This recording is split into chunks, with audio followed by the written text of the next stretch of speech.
reading a quote from Lina Mayardi, a Palestinian feminist. She's a scholar. And the reason why it's important to understand this, and why it's important to understand the prisoner struggle and how it's connected to the Palestinian. Women were participating vivaciously around the world in anti-colonial and anti-imperialist and anti-racist struggles. They tend not to recognize self-defense as a right of women. Is that we always have to be aware of all of the different issues that are at play, and how, like, especially in terms of like settler colonialism, that these things don't happen. I'm not good at words right now. I'm really not good at words right now. I only slept 1 hour last night. Hands off our students, hands off Palestine. Speaking for myself, I was a student that UC Berkeley law professor Catherine Fisk assaulted at a school-sponsored, university-funded dinner. Many other students have experienced repression, surveillance, threats of disciplinary and criminal proceedings, and have been physically assaulted and verbally accosted. It's time to stop this repression.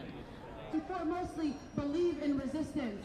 And however it is that resistance comes forth, we believe that we must support it. Thank you. That limits feminist struggle to a particular sphere, right? It individualizes it, kind of makes it into a middle-class project. Conflating anti-Semitism with anti-Zionism is very harmful because it erodes the very real violence of anti-Semitism.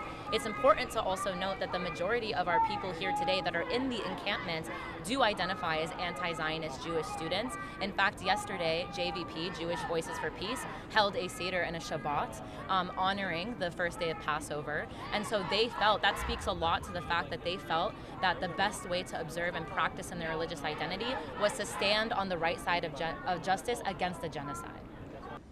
And the rally yesterday was very much feminist-led, which I really appreciated. I really love. Quite frankly, we're going to be here until we achieve divestment.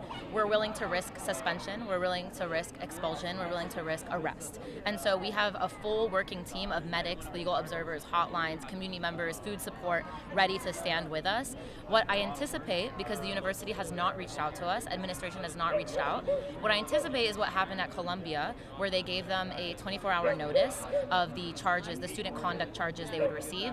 After that, they called in NYPD. I expect the same to happen here, where the school will email us and or send a representative to the encampments directly, and if not, we'll send in UCPD and Berkeley PD.